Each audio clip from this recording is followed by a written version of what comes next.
అసలు ఈ రత్నం ధరించడం అనేది ఎప్పటి నుంచి మొదలు పెట్టాలంటారు? ఎవరైతే ఈ భూమి మీద ఫస్ట్ మనిషి వచ్చారు, అడ్డమని మనిషి వచ్చారు కదా, first he's also over the gemstone, అంటే ఆయన కూడా రత్నం పెట్టుకున్నారు ఆ టైంలో. అంటే ఈ ప్రపంచం ఎప్పుడైతే స్టార్ట్ అయిందో అక్కడి నుంచి మొదలైపోయింది. ఎందుకంటే ఆ రత్నాలు అనేసరికి చూడండి, ఈ ప్రాపర్టీస్ అంటారు కదా, ఈ మూడులోనే ఉంటాయి ప్రాపర్టీస్. అంటే నేచర్లో, ప్రకృతిలో ఉండే ప్రాపర్టీస్ మూడులో ఉంటాయి. నంబర్ వచ్చేసి హ్యూమన్ బీయింగ్, అంటే మానవులో ఉంటుంది. నెంబర్ సెకండ్ వచ్చేసి జంతువులో ఉంటుంది, అంటే అనిమల్స్లో ఉంటాయి. నెంబర్ థర్డ్ వచ్చేసి స్టోన్స్లో ఉంటాయి ప్రాపర్టీస్. సో ఆ విధంగా ఈ మూడునే అది మ్యాచ్ అవుతాయి.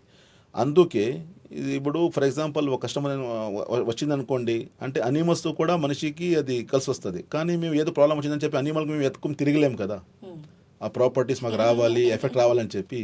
సో అందుకే ఆ జమ్స్లో ప్రాపర్టీస్ ఉంటాయి, ఆ కాంపౌండ్స్ ఉన్నాయి కాబట్టి రత్నం మేము పెట్టుకుంటే దాన్ని మేము హ్యాపీగా ముందుకు రాగలుగుతాము. సో ఆ విధంగా మీరు అడిగిన ప్రశ్నకి ఎప్పుడైతే ప్రపంచం స్టార్ట్ అయిందో అక్కడి నుంచి రత్నాలు పెట్టడం స్టార్ట్ అయిపోయింది.